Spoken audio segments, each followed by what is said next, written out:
Halo semuanya, selamat datang di sesi TKA, Tes Kemampuan Akademik, untuk mata pelajaran pilihan Fisika. For your information, bahwa cakupan muatan fisika yang akan muncul itu meliputi kinematika, dinamika, fluida, kalor dan termodinamika, serta kelistrikan. Sedangkan untuk konteks muatan fisikanya itu mencakupi fenomena fisika di lingkungan, makhluk hidup, teknologi, dan percobaan atau penyelidikan sederhana. Oke, mari kita selesaikan satu soal TKA Fisika terkait botol semprotan parfum. Atau kalau dalam fisis kita akan membahas lebih tepatnya hukum Bernoulli. Kenapa sih ini bicara tentang hukum Bernoulli? Nah, hal ini karena dari muatan yang besar, ketika melalui hukum Bernoulli dia bisa memecah partikel-partikel itu menjadi lebih kecil lagi. Ya, contoh nih, kita pernah untuk menyemprot suatu parfum. Saat udara ditiupkan, cepat melalui tabung yang sempit di selang parfum tersebut. Dengan hal ini terjadi, maka kecepatannya itu akan meningkat. Dan menurut hukum Bernoulli, tekanan yang diberikan adalah tekanan yang menurun. Oleh karenanya, tekanan udara di luar itu tentu pastinya lebih besar. Sehingga cairan parfum yang terdorong akan naik dan melalui pipa kecil. Dan ketika keluar dari pipa kecil atau celah sempit semprotan, cairan parfum bisa langsung terpecah menjadi butiran-butiran halus yang wangi atau harum.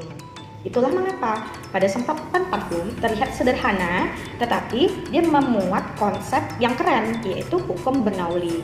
Mari kita lihat nih, kalau dari cerita Mbak tadi, di pernyataan berapa aja sih yang benar? Yang pertama, udara yang mengalir cepat di atas permukaan parfum menyebabkan tekanan di tempat itu bertambah besar.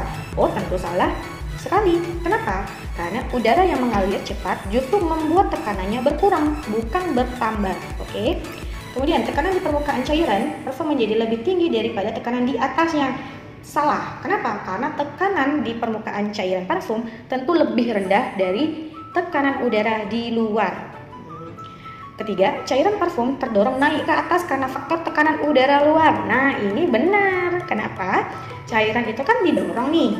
Akibatnya tekanan udara yang di luar pasti lebih besar. Kalau di udara luar itu kecil, nggak mungkin bisa kedorong cairannya.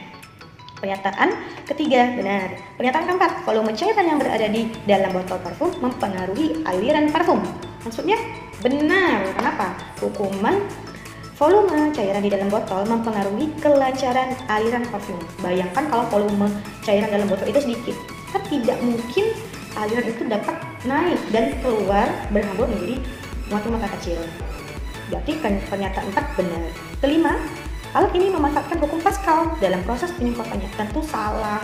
Kenapa bukan Pascal, Mbak, tapi Bernoulli? Karena Pascal itu tentang gaya, ya.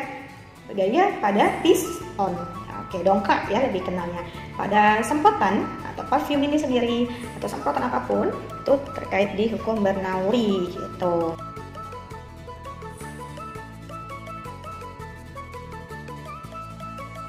Ya, adik-adik bisa mencoba untuk mengikuti simulasi dari TKA untuk semua bidang studi melalui scan QR berikut ini. Oke, sampai jumpa. See you next time.